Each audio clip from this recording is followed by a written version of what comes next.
गुरु जी प्रणाम। जी। गुरु जी, हम जैसा कि जानते हैं कि आप ब्रह्मांड की यात्रा करते हैं, सूक्ष्म जगत की यात्रा करते हैं। इसी को ध्यान में रखते हुए हम सभी लोगों की यह जिज्ञासा है कि आपके माध्यम से हमें चंद्रलोक या चंद्रग्रह की जानकारी मिले। आपका अपना अनुभव क्या है, ये हम सभी को मार्गदर्शन के रूप में बताएं। देखिए, बहुत अच्छा प्रश्न है। आज तो चंद्रग्रह की बात करें तो इस ब्रह्मांड में अनेकों अनेक ग्रह हैं। हम कुछ ही ग्रहों के विषय में जान पाते हैं। हमारे वैज्ञानिक, मैं समस्त विश्व के जितने भी रिसर्चर हैं, जितने भी वैज्ञानिक हैं, उन सभी लोगों ने मिलकर जो कुछ भी खोज किए, तो अभी तक जो हम लोगों ने विज्ञान के माध्यम से ग्रहों का वर्णन सुने हैं, तो वह 9 ग्रह हैं। 9 ग्रह में उन्होंने कौन कौन सा ग्रहों का स्पष्टीकरण दिए? Mercury, Venus, Earth, Mars, Jupiter, Saturn, Uranus, Neptune, Pluto. जिसमें प्लूटो को भी वैज्ञानिक ने समाप्त कर दिया कि बहुत छोटा ग्रह है, बहुत दूर है सारी चीज़ों को। पृथ्वी भी एक ग्रह है जिस ग्रह में हम रहते हैं, और सारे ग्रह एक ग्रेविटेशनल फोर्स कह लें, ग्रेविटी कह लें, गुरुत्वाकर्षण कह लें, उस तरह से यह गोले आकार में है, कोई अंडे आकार में बताता है। सबके अपने अपने एक खोज है।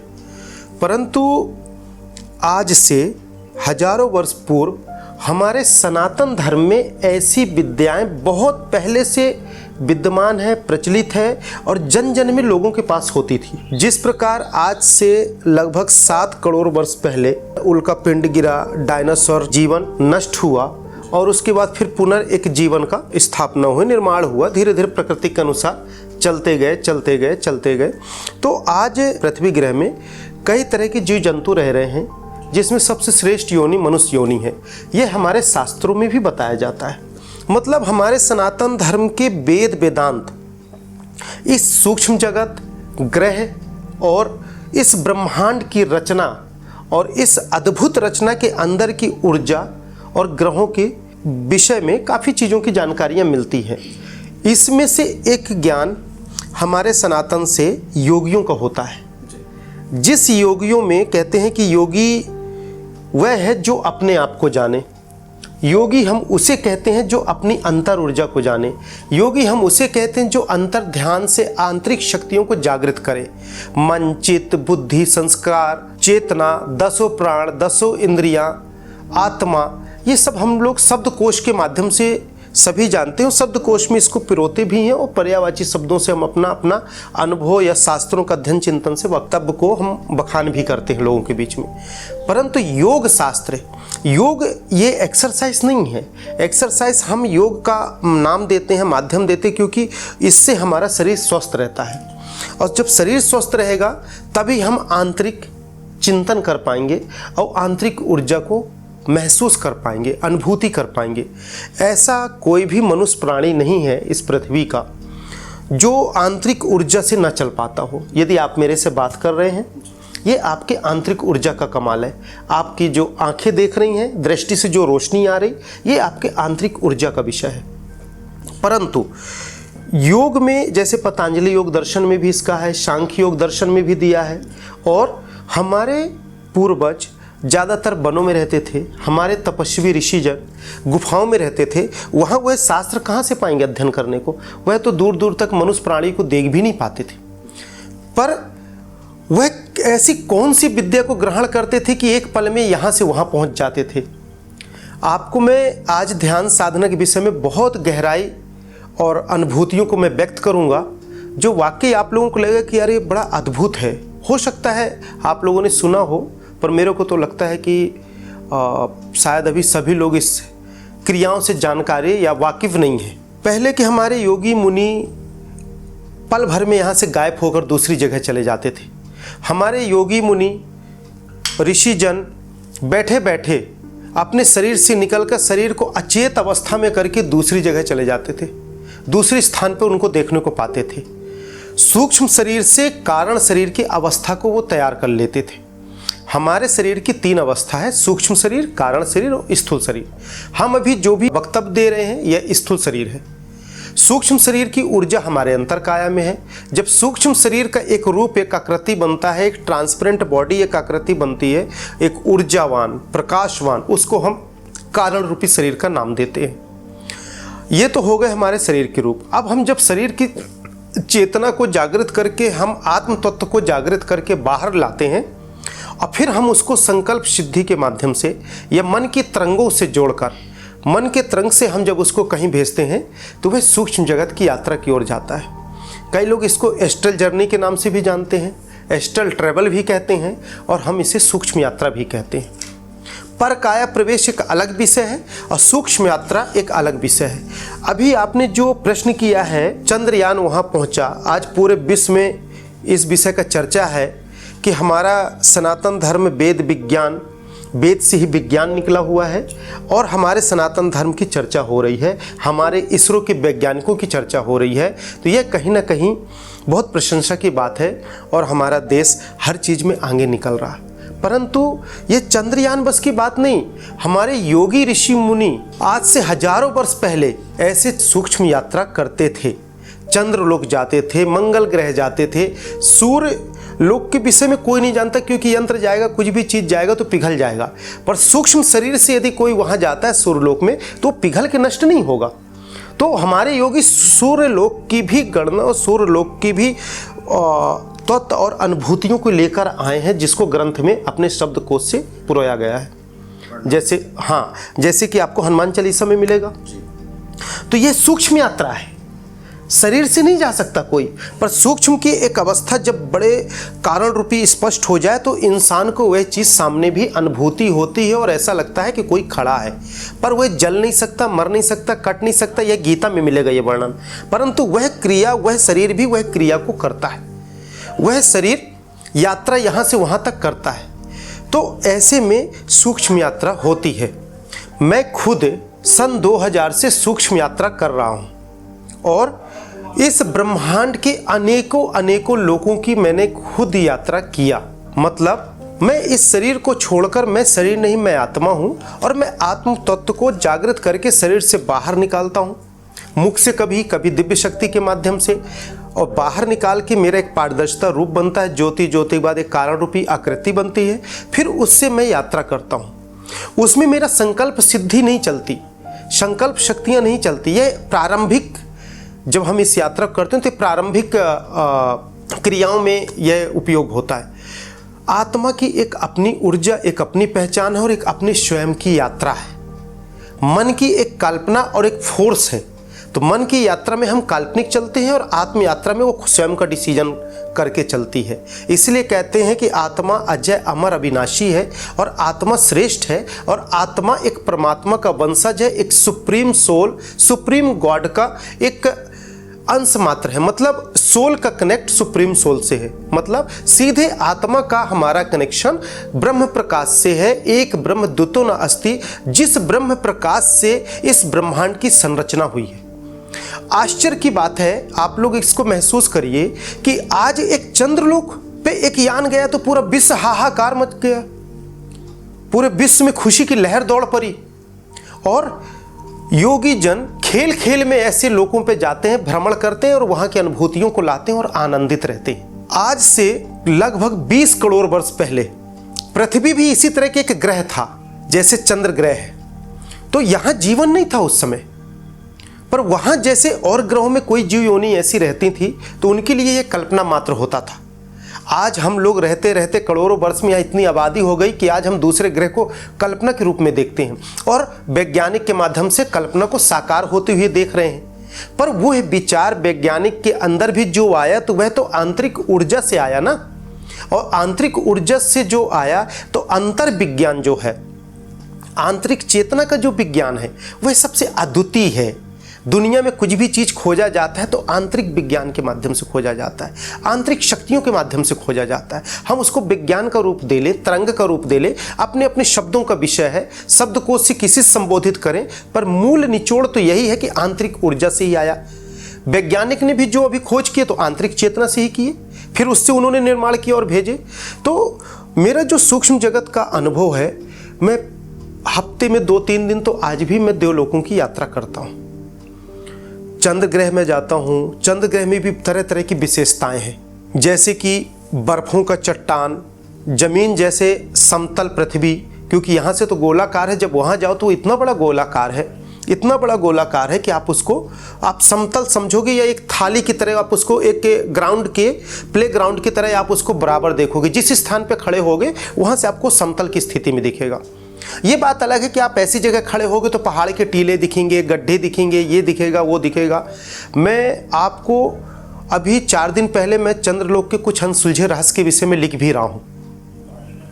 चंद्रलोक में पानी है, कई जगह पानी बर्फ में तब्दील है, कई जगह पानी वहाँ नीचे है, कई जगह चंद्रलोक के ऊपर का जो परत है उसके नीचे छोटे छोटे ऐसे सुरंग है। उस सुरंग के अंदर ऐसा लगता है जैसे आज से 20 करोड़ वर्ष पहले जैसे कि जीव आत्माएं वहाँ रहती थी। वहाँ मनुष्य जैसे कुछ ऐसी मानवकृति की तरह के कुछ ऐसे जीव हैं जो वहाँ अभी भी निवास करते हैं, परंतु वह ऐसे जीव हैं जो कि हम यदि ऊपर की सतह में आते हैं तो हमें मृत्यु का डर है, हो सकता है वो नष्ट हो जाए। तो वह ज़मीन के सतह के नीचे जो बर्फ़ की गुफाएं हैं, बर्फ़ का जो टीले हैं और गड्ढे हैं, ऐसे बर्फ़ों के नीचे वो दबे हुए हैं। जिस प्रकार कभी उल्का पिंड यहाँ आया और उससे इस धरती का तहस नहस हुआ, ऐसे हर ग्रहों में होता रहता है। ये कोई नई बात नहीं है।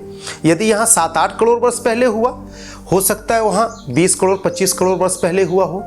तो पहले वहाँ भी जीवन था, फिर वह चीज़ें पूरी चीज़ें इस तरह से तब्दील हो गई और आज वह एक खंडर तरह एक वीरान ग्रह की स्थिति में हम उसको देख रहे हैं। परंतु वहाँ भी धीरे धीरे जीव आत्माओं और जीव योनियों की संरचना हो जाएगी। पेड़ पौधे वहाँ भी उग जाएंगे, वहाँ भी ऑक्सीजन की मात्रा आ जाएगी, वहाँ ये सारी चीज़ें होने की संभावना पूरी तरह से है। क्यों?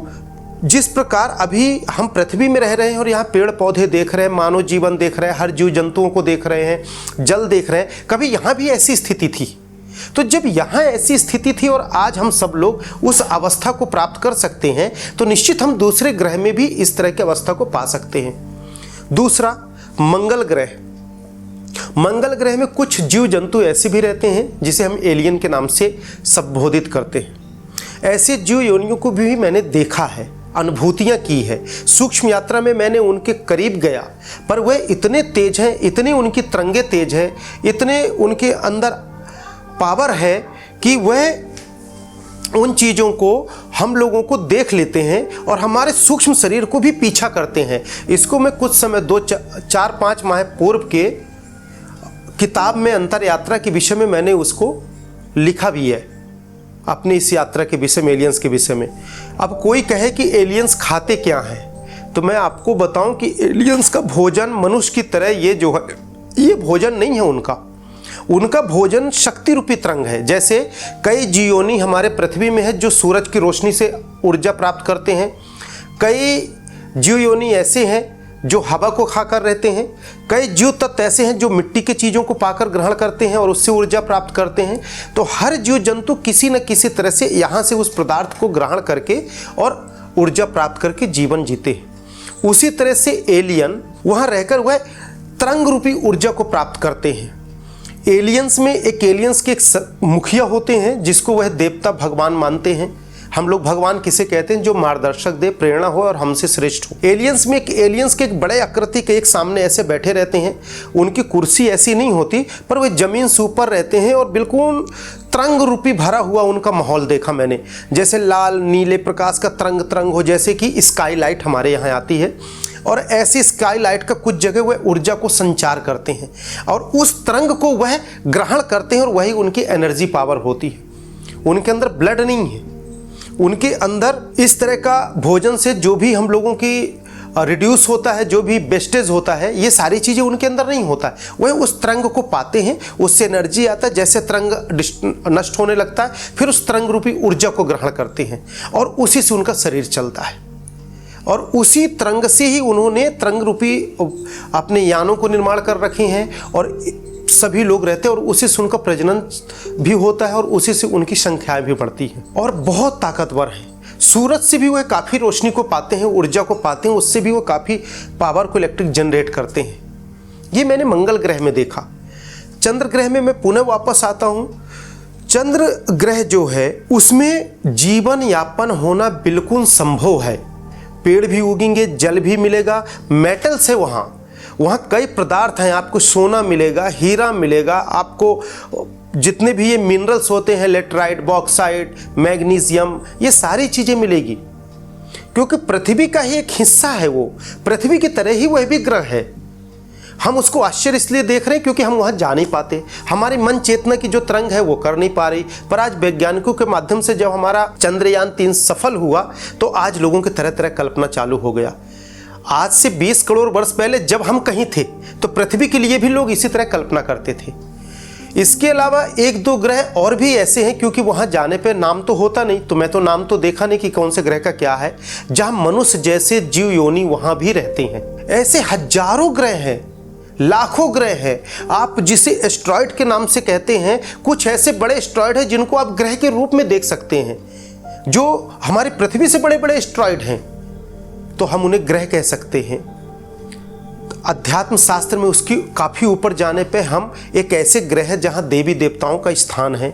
सूक्ष्म यात्रा के दौरान वहाँ आत्माओं की दुनिया है, आत्मरूपी शरीर की दुनिया है। कुछ ग्रह है जहाँ पारदर्शिता आत्मा रहती हैं, तो वहाँ हम देवलोक कहते हैं, देवयोनि कहते हैं, देवलोकों का स्थान कहते हैं। मैं तो कई ग्रहों को देखा, ब्रह्मांड को देखा, ब्रह्मांड के बाहर के विषय में देखा, ब्रह्मांड के बाहर का सफ़र किया। ये बहुत गूढ़ प्रश्न है जिसको मैं क्रमशः आपको बताता रहूँगा।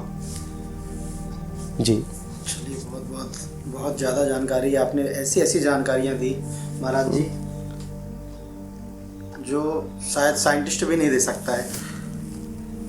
बड़ी जी, देखिए, वैज्ञानिक एक पदार्थ को लेके चलता है और सूक्ष्म जगत की यात्रा एक अनुभूति को लेके चलता है। जैसा कि आपने कहा कि सूक्ष्म यात्रा वहाँ तक की जा सकती है जहाँ, जैसे सूर्य ग्रह के बारे में आपने बताया कि जहाँ साइंटिस्ट भी नहीं जा सकता है, अपनी किसी भी अपनी चीज़ों द्वारा बनाई गई चीज़ों, कोई यंत्र के द्वारा भी हम नहीं जा सकते, परंतु सूक्ष्म शरीर से आप जा सकते हैं, क्योंकि आत्मा न जल सकती, न मर सकती, न कट सकती, न कुछ हो सकती। और मैं सबसे बड़ी बात बताऊं कि हर मनुष्य प्राणी अपने अंदर के आत्म तत्व को जागृत करके इस सूक्ष्म जगत की यात्रा को कर सकता है। मेरे सभी भाइयों, उठो जागो। यह जरूरी नहीं कि आप अध्यात्म में हैं तभी जागृत कर सकते हैं। आप एक वुल्फ मैसिफ के विषय में सुने होंगे, जो एक बार बस में सफ़र कर रहे थे और बस में सफ़र करते करते उन्होंने, वो तो कोई आध्यात्मिक नहीं थे, वह कोई सनातन धर्म से उनका कनेक्टेड नहीं था, और वह सफ़र करते करते जब टीसी उनके पास आया, टिकट चेकर, और उनसे कहा कि वेयर इज़ योर टिकट, तो वो डर के मारे काँपे और सीट के नीचे छुप गया। तो आके कहता hello where is your ticket, और उसे उठाया जैसे वुल्फ मैसिफ को, तो बोले टिकट, तो एक किसी ने कागज़ रिजेक्टेड टुकड़ा इतना सा उसने नीचे फेंक दिया। उस कागज को उसने उठाया और कहता sir this is my ticket. वो देखे, बोले ओ टिकट, और उन्होंने साइन किया। बोले जब टिकट है तो आप नीचे क्यों पड़े हो, बैठो सीट में। और वह सीट में बैठ गया और वह आश्चर्य हो गया, अचंभित हो गया कि यार कैसे ये टिकट, हाउ इज पॉसिबल। और उसके अंदर की वह तरंग जागृत हो गई और फिर वह दुनिया का सबसे बड़ा एक फिजिशियन बना, फिजिक्स को चैलेंज करने वाला व्यक्ति बना, जो पदार्थ और प्रमाण दे। तो तरंग किसी की भी जागृत हो सकती है, आत्म तत्व किसी का भी जागृत हो सकता है। संकल्प शक्ति से कुछ भी चीज को आप हासिल कर सकते हैं। यह ब्रह्मांड की ऊर्जा, गुरुत्वाकर्षण में जितनी भी समस्त चीजें हैं, मनुष्य के अंदर उतनी तरंग पावर है कि कुछ भी चीज जागृत कर सकता है और प्राप्त कर सकता है। वह वुल्फ मैसिफ को फिर बहुत सारे लोग मिले, महान पुरुष मिले उस जमाने के, जो विश्व की हस्तियां थी, सब ने उसका परीक्षा लिया और वह सफल हुआ। तो उसके अंदर भी वह चेतना जागृत हो सकती है, आप लोगों के अंदर भी जागृत हो सकती है। आप लोग भी जागृत करें, आप लोग भी सूक्ष्म जगत की यात्रा करें और ऐसे अनेकों अनेक ब्रह्मांड को देखिए, अनेकों अनेक कॉस्मिक एनर्जी को एब्जॉर्ब करिए, अनुभूतियाँ लाएं और अपने जीवन को आनंद से सराबोर कर लें। यह समाज के लिए नया है, योगियों के लिए बहुत पुराना है, सनातन धर्म के लिए बहुत पुराना है। यह खेल होता था। हमारे आदर्श मार्गदर्शक जिन्हें हम कृष्ण भगवान के रूप से जानते हैं, उन्होंने मुख में ब्रह्मांड को दिखाया। तो अब कहेंगे अरे कृष्ण भगवान ने ब्रह्मांड में मुख को कैसे ब्रह्मांड को दिखा सकते हैं। मैं कहता हूं मेरे भाइयों, आपके अंदर भी वह समस्त ब्रह्मांड समाहित है, समस्त ग्रह इसी के अंदर समाहित है। आप अनुभूति करो, आत्म साक्षात्कार करो और अपने अंदर उस ब्रह्मांड को देखो। बिल्कुल भी इसमें आश्चर्य की बात नहीं है। आश्चर्य तब तक लगता है जब तक हम उसको अनुभव नहीं कर पाते। आप थोड़ा सा कल्पना करिए कि आज से 1000 वर्ष पहले जब बैलगाड़ी और पैदल चलते थे हमारे पूर्वज, क्या उन्होंने कभी सोचा था कि आज हम फाइटर प्लेन देखेंगे? क्या उन्होंने कभी सोचा था कि जहाज ऐसा चलेगा? क्या भी उन्होंने सोचा था कि हम रॉकेट से दूसरे ग्रह जाएंगे? वो भी तो आश्चर्य था। मेरे शब्द उसी प्रकार लोगों को आज आश्चर्य लग सकते हैं, परंतु यह हमारे सतयुग त्रेता द्वापर तक तो बहुत आसान था। धीरे धीरे यह विद्याएं विलुप्त हो गई। जैसे शंकराचार्य के विषय में परकाया प्रवेश की हिस्ट्री को हम सब लोग जानते हैं। परकाया प्रवेश, प्राण विखंडन, ब्रह्मांड की सैर, देवलोक का दर्शन, अंतर यात्रा, सूक्ष्म जगत का दर्शन, यह हम सब लोगों के अंदर है। यह हम सब लोगों का खेल खिलौना था। जैसे छोटे छोटे बच्चे आज इलेक्ट्रिक कार चलाते हैं, रिमोट से चलाते हैं। आज से 500 वर्ष पहले जाएं तो वह एक आश्चर्य का परिकल्पना था, पर यह हम लोगों ने खोया है। हम सब लोग इसको जागृत करें और पुनः सनातन की जो अद्भुत अद्वितीय शक्तियां हैं उसे पुनः स्थापित करें और सब लोग अनुभव करें। और ऐसे अनेकों ग्रह के अनुभव करके वैज्ञानिक माध्यम से खोज करके हम लोग वहां का भी दुनिया को देखें। एक एस्ट्रॉइड गिरा, पृथ्वी तो पूरा जीवन खत्म कर दिया। यदि आने वाले कल में कोई एस्ट्रॉइड गिरेगा तब कहाँ जाएंगे?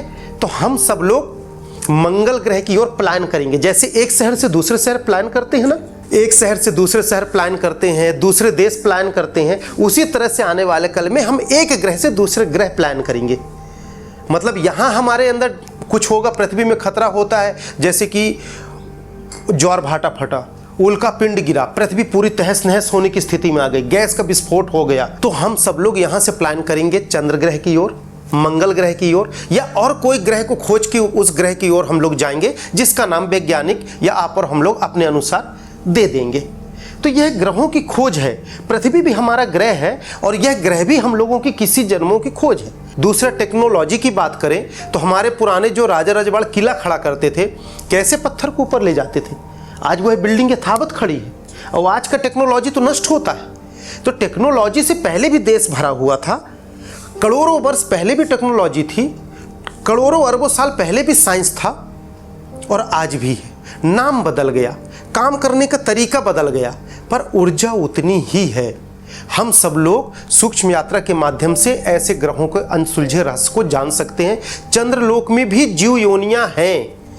आपको यह मैं बड़ा निचोड़ बता रहा हूँ, अभी 4 दिन पहले की यात्रा में बता रहा हूँ मैं कि, और लगभग 2-3 में जाते ही रहता हूँ, ये कोई नई बात नहीं, मेरे पुराने ग्रंथ भरे पड़े हैं अनुभूति से।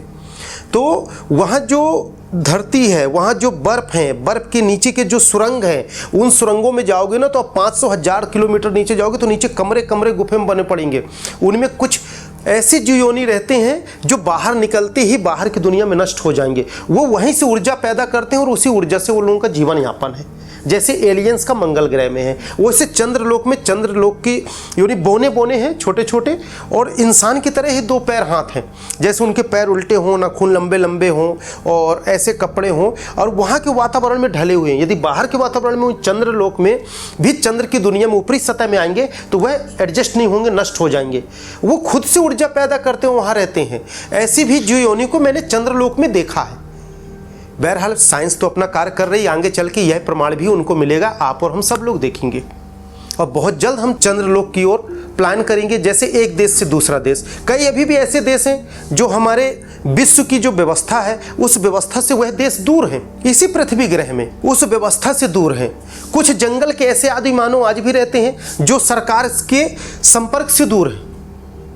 तो जब हम इस पृथ्वी में ही हम ऐसे हो सकते हैं तो उस ग्रह में ऐसे कैसे नहीं है? मैं तो अपने व्यक्तिगत सूक्ष्म जगत के अनुभव को मैं बता रहा हूं, जो मैं शरीर से निकल के एस्ट्रल जर्नी कारण रूपी शरीर से करता हूं। आप तो इतना, मैं तो इस ब्रह्मांड की बात बताने को तैयार हूं, अनुभूतियां देने को तैयार हूं। ब्रह्मांड की मोटाई कितनी है, ब्रह्मांड का बाहरी परत कितना है, ब्रह्मांड के अंदर फिर ये ग्रह जो तैर रहे हैं एक बुलबुले की तरह, ये तो बहुत छोटे हैं। हम लोगों की औकात सुई की नोक से भी छोटी है, सुई की नोक से भी छोटी है। मैंने ऐसे हजारों नहीं करोड़ों ग्रहों को देखा। मैं 10-20 ग्रहों को अपने शब्दकोश में पिरोकर अपने अनुभूतियों में लिखा भी है। मैं ब्रह्मांड की बातें बता सकता हूँ। ब्रह्मांड के बाहर कैसे, लोग कहते हैं अनेकों ग्रह, अभी एक ग्रह में गए तो हाहाकार मच रहा। हमारा साइंस और हम अभी बहुत पीछे हैं।